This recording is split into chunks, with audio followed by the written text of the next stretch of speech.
তোর বাসা থেকে তোকে কিছু বলেছে? কই না তো। কেন, কি হয়েছে? তুই এখনো কিছুই শুনিসনি? এত নাটক না করে বলে ফেললেই তো হয়। কি হয়েছে? এই জন্যেই তোর সাথে কথা বলতে চাই না আমি। খোঁচা দেওয়া ছাড়া কথাই বলতে পারিস না। ঠিক আছে, বলিস না কথা। এমন ভাব দেখাচ্ছিস মনে হচ্ছে আমি তোর সাথে কথা বলার জন্য মরে যাচ্ছি। তোকে কেউ বলেনি তুই আমার সাথে কথা বলার জন্য মরে যাচ্ছিস। আর আমারও কোনো ইচ্ছে নেই তোর সাথে কথা বলার। এখন আমরা দুজন একই সমস্যায় পড়েছি, তাই কথা বলতে এসেছি। মনে তো করিস না তো। কি হচ্ছে সোজাসুজি বল। সত্যি তোকে কাকা কাকি এখনো কিছু বলেনি? যদি বলতো তবে তোর থেকে শুনতে চাইতাম কেন আমি। কাকা কাকি চাই তোর সাথে আমার বিয়ে হোক। আমার আব্বু আম্মুরও একই মত। সিনহার কথা শুনে আকাশ থেকে পড়ার অবস্থা আনাসের। সম্পর্কে আনাস আর সিনহা চাচাতো ভাই বোন, কিন্তু এই দুটোতে সারাক্ষণ লেগেই থাকে। মনে হয় একে অপরের জাত শত্রু। তুই চাচা চাচিকে না বললি না? তোর কি মনে হয় আমি হ্যাঁ বলে দিয়েছি? আমি আব্বু আম্মুকে সোজা বলে দিয়েছি রাস্তার একটা পাগলকে বিয়ে করতে আমি রাজি, কিন্তু তোকে না। ঠিকই বলেছিস। তোর জন্য রাস্তার পাগলই হচ্ছে যোগ্য লোক। আমার কোনো ইচ্ছে নেই তোর মতো ছেঁড়া মেয়েকে আমার কাঁধে ওঠানোর। আমারও কোনো ইচ্ছে নেই তোর মতো বাদরের কাঁধে ওঠার। এখন কি করা যায় সেটা বল। কি করবো মানে? এই বিয়ে কোনোভাবেই হতে দেওয়া যাবে না। তুই বাসায় গিয়ে চাচা চাচিকে বোঝা, আমিও বাসায় গিয়ে আব্বু আম্মুকে বোঝাই। কিছুতেই বিয়ে হতে দেওয়া যাবে না। সিনহা ঠিক আছে বলে চলে যায়। আনাসও চলে যায় বাসায়। বাসায় এসে দেখে তার আব্বু আম্মু বসে আছে। আনাস এসে তার আব্বু আম্মুর সামনে দাঁড়িয়ে বলে, আব্বু, আমি যা শুনলাম তা কি সত্যি? তুই কি শুনেছিস সেটা আমি কি করে বলবো? তোমরা সবকিছু ঠিক করে এসে এখন তোমরা না জানার মতো কথা বলছো? তুই কি তোরা সিনার বিয়ের কথা বলছিস? তোমরা কে দেখে সিনার সাথে আমার বিয়ে ঠিক করলে? কি দেখে বিয়ে ঠিক করেছি মানে? সিনা দেখতে কোন দিক থেকে খারাপ বল? বাসার সব কাম জানে। সিনার থেকে ভালো মেয়ে আর আছে আমি তো জানি না। ভালো না ছাই, এক নম্বর ছোকরুট একটা মেয়ে। আমি সিনহাকে বিয়ে করতে পারবো না। তোমরা অন্য যে কারোর সাথে আমার বিয়ে ঠিক করো, আমি না করবো না। কিন্তু সিনহাকে বিয়ে করা আমার পক্ষে অসম্ভব। আমরা তোর থেকে তোর পারমিশন চাইনি, না তো তোর মতামত জানতে চেয়েছি। সব কিছু ঠিক করা হয়ে গেছে। এই শুক্রবার বিয়ে। কিন্তু আব্বু। কোনো কিন্তু নেই আর, গিয়ে রেডি হও বিয়ের জন্য। আনাস আর কোনো কথা বলতে পারে না তার আব্বুর ওপর।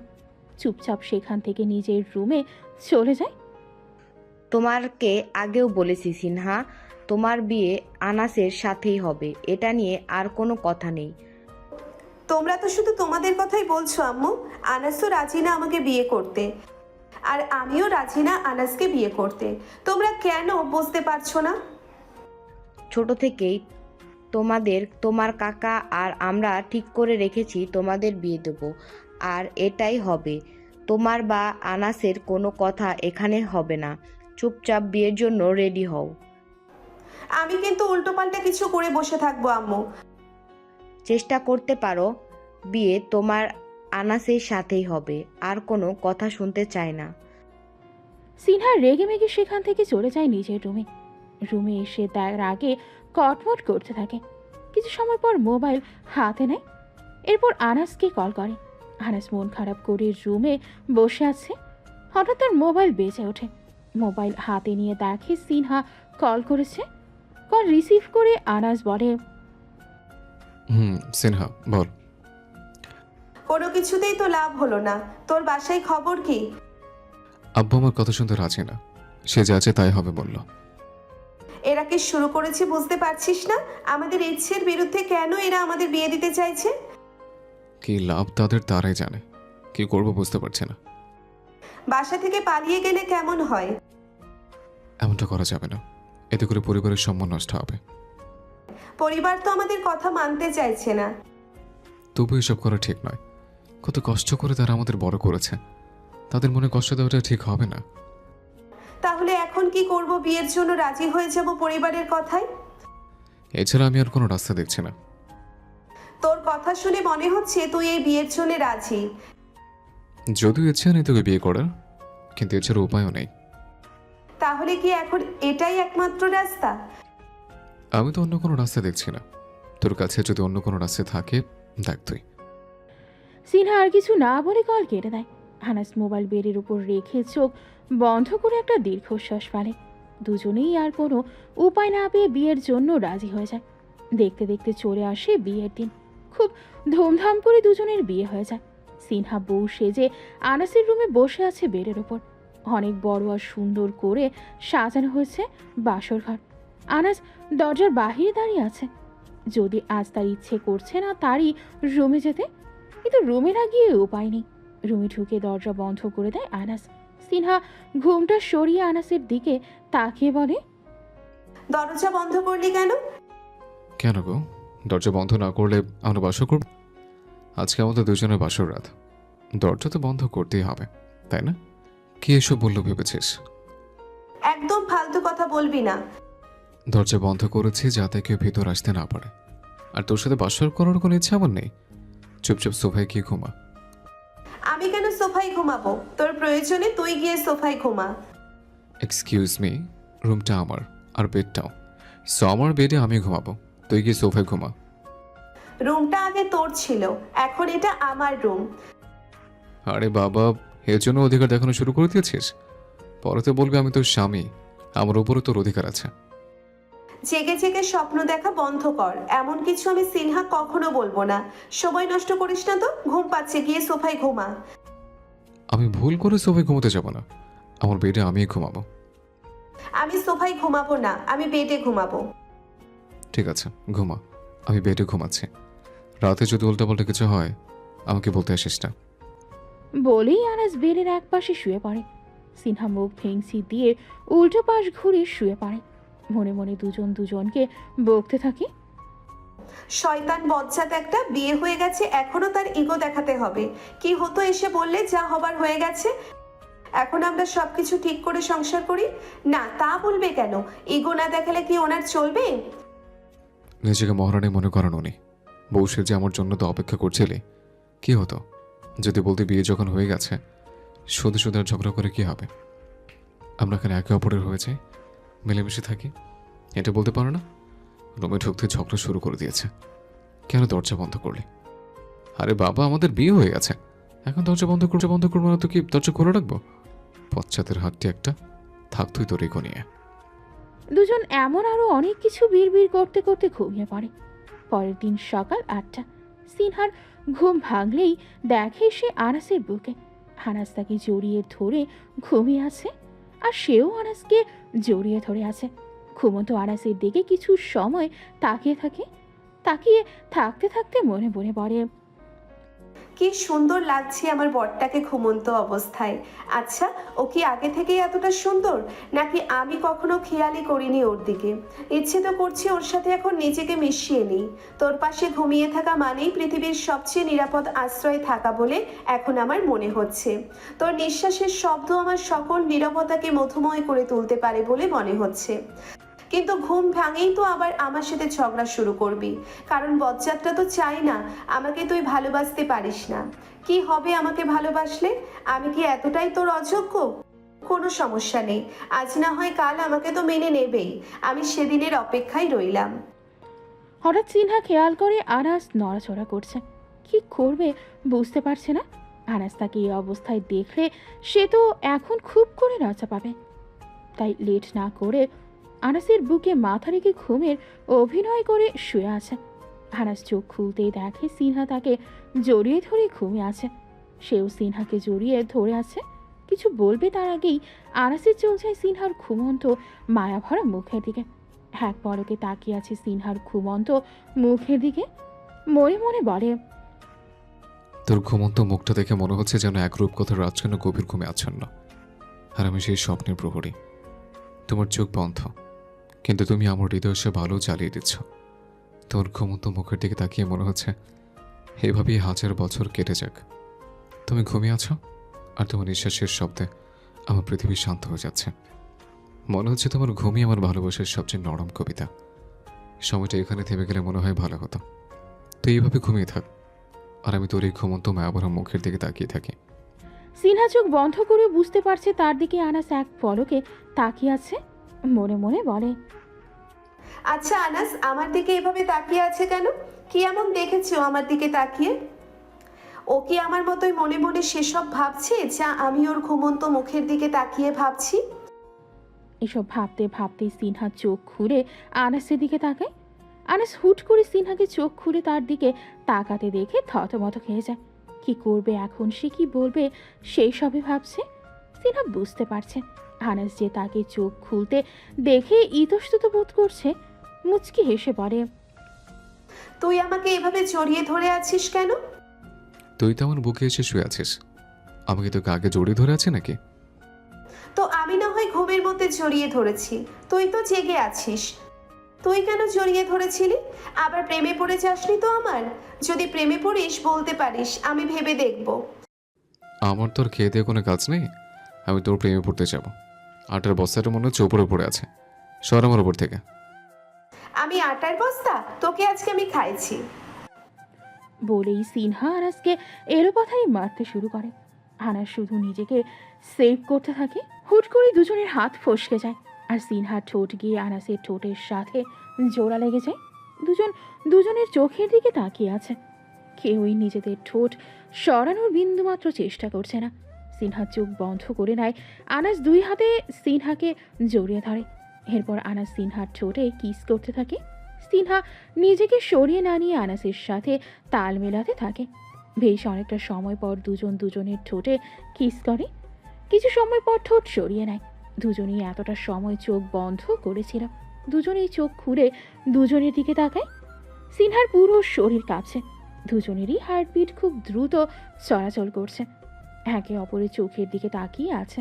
সিনহা হুট করে আবার আনাসের ঠোঁট নিজের দখলে নিয়ে নেয়। দুজন আবার দুজনের ঠোঁট নিয়ে ব্যস্ত হয়ে পড়ে। অনেকটা সময় পর দুজন দুজনের ঠোঁট ছেড়ে দেয়।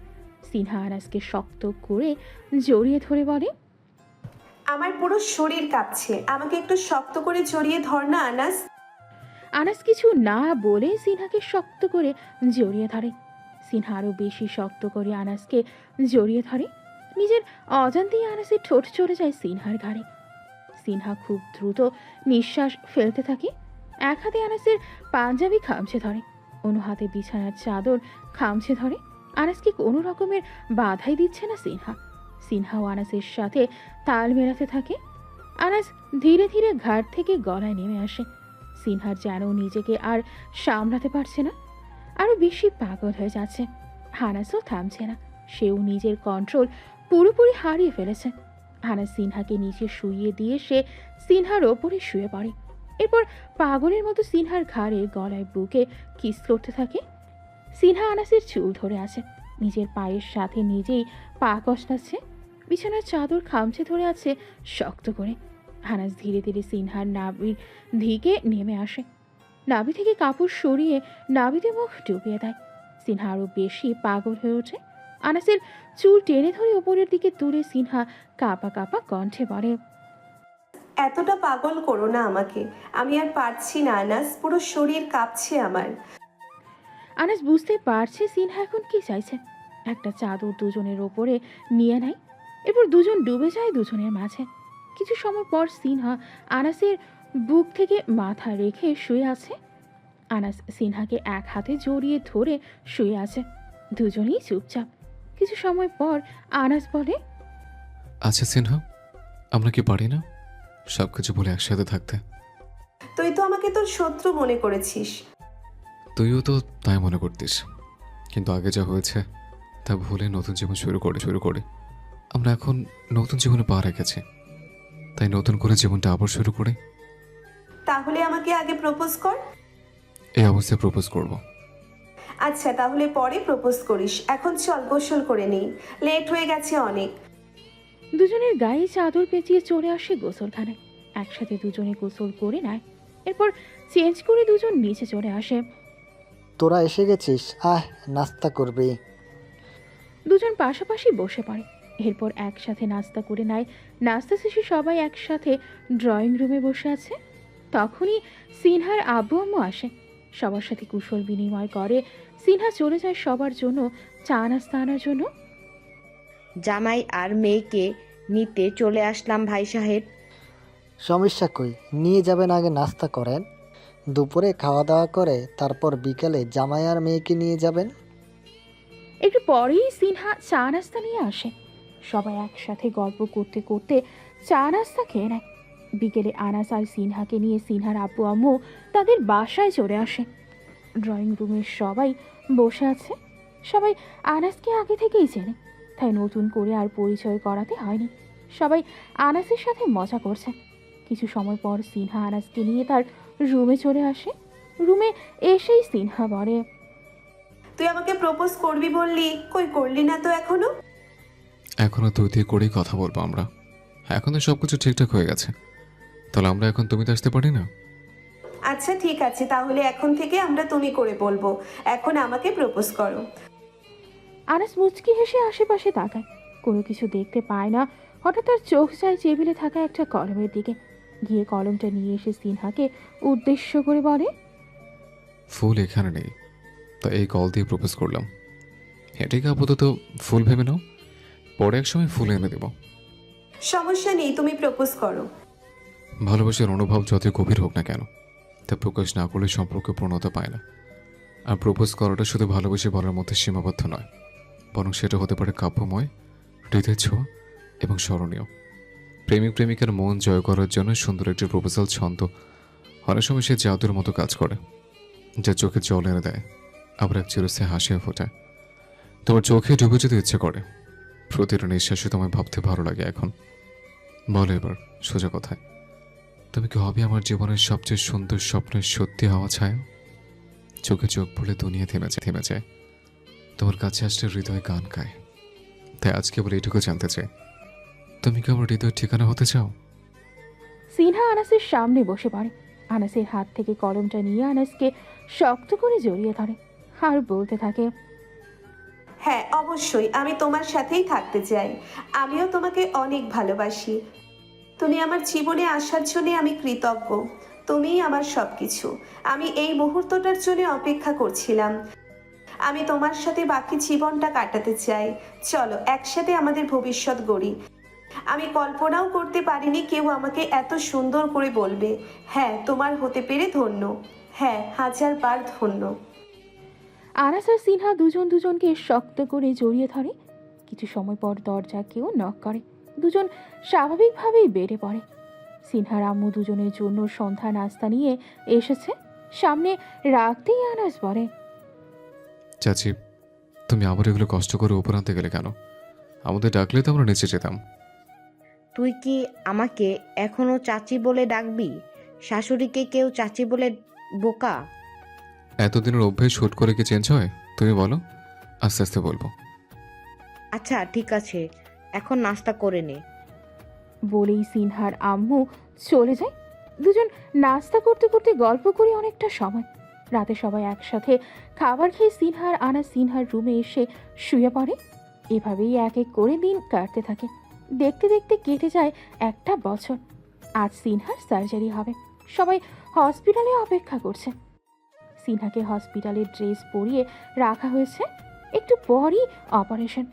আনাস সিনহার হাত ধরে বসে আছে। ভয়ে আনাসের হাত পা কাঁপছে। সিনহাও খুব ভয় পাচ্ছে। হ্যাঁ, আমার খুব ভয় হচ্ছে আনাস, যদি কিছু হয়ে যায়। ভয় পেও না জান, দেখবে কিছুই হবে না। ইনশাল্লাহ ইনশাল্লাহ সব কিছু ঠিক হবে। আমরা একটু পরে পেরেন্টস হয়ে যাব। তুমি একটু সাহস রাখো মনে। তুমি আমার সাথে ভিতরে চলো, আমার পাশে থাকবে। আনাস ডক্টরের সাথে কথা বলে। ডক্টর আপত্তি করে। আনাস বলে ওকে সেন্সলেস করলে বের হয়ে আসবে। ডক্টর রাজি হয়। একটু পর সিনহাকে অপারেশন থিয়েটারে নিয়ে যাওয়া হয়। কথা মতো সিনহাকে সেন্সলেস করার পর আনাস অপারেশন থিয়েটার থেকে বের হয়ে আসে। সবাই বেঞ্চে চুপচাপ বসে। আনাস পাইচারি করছে। সবাই আনাসের অবস্থা দেখে বেশি ভয় পাচ্ছে। কিছু সময় পর আনাস একটু পর দেয়ালের সাথে হেলান দিয়ে চোখ বন্ধ করে আছে। বেশিক্ষণটা সময় পর অপারেশন থিয়েটার থেকে ডক্টর বের হয়ে আসে। ডক্টর বের হলে সবাই এগিয়ে আসে। ডক্টর জানায় অপারেশন সাকসেসফুল হয়েছে আর মেয়ে বাবু হয়েছে। সবাই একসাথে আলহামদুলিল্লাহ বলে। আনাস দেয়ালের সাথে হেলান দিয়ে স্বস্তির একটা নিঃশ্বাস ফেলে। কিছু সময় পর বেডে দেয়া হয়। এক এক করে সবাই দেখা করে আসে। আনাস সবার শেষে রুমে যায়, গিয়ে দেখে সিনহা বাবুকে পাশে নিয়ে শুয়ে আছে। আনাস গিয়ে তাদের বাবুকে কোলে নিয়ে কপালে চুমু দেয়, এরপর সিনহার পাশে বসে। সিনহা আনাসের একটা হাত শক্ত করে চেপে ধরে। আনাস সিনহার কপালে, গালে, ঠোঁটে কিস করে। দুজনের ঠোঁটে আনন্দের হাসি ফুটে ওঠে। তোমাকে আমার পাশে থাকতে বলেছিলাম, তুমি চলে এসেছো কেন? আমি তো তোমার পাশে ছিলাম, একটু আগেও বের হয়েছে। সবাই কি বলছিল জানো? কি বলছিল? সবাই বলছিল আমাদের মেয়ে ঠিক তার বাপের মতো হয়েছে। আনাস মুচকি হেসে বাবুকে পাশে শুইয়ে দেয়, এরপর সিনহার পাশে শুয়ে সিনহার কপালে চুমু দেয়। সিনহা আনাসকে শক্ত করে জড়িয়ে ধরে। কি আপনারা আরও কিছু শুনবেন? অনেক শুনেছেন, এদের জন্য দোয়া করবেন যাতে এভাবেই ওরা হ্যাপি থাকতে পারে সব সময়। আরেকটা কথা, সবাই আমাদের চোখের বাড়ি ইউটিউব চ্যানেলটা সাবস্ক্রাইব করে রাখবেন। প্রতিদিন নতুন নতুন গল্প শুনতে পাবেন আমাদের চোখের বাড়ি চ্যানেলে। শেয়ার করে আপনার বন্ধুদেরকেও শোনার সুযোগ করে দিন। আপনাদের সাথে নিয়েই আমরা পথ চলতে চাই, তাই আপনাদের সাপোর্ট প্রয়োজন। এতটা সময় আমাদের সাথে থাকার জন্য সবাইকে ধন্যবাদ। ভালো থাকুন, ভালো রাখুন, বদলে যান, বদলে দিন। আপনি বদলালেই বদলে যাবে সমাজ। আল্লাহ হাফেজ।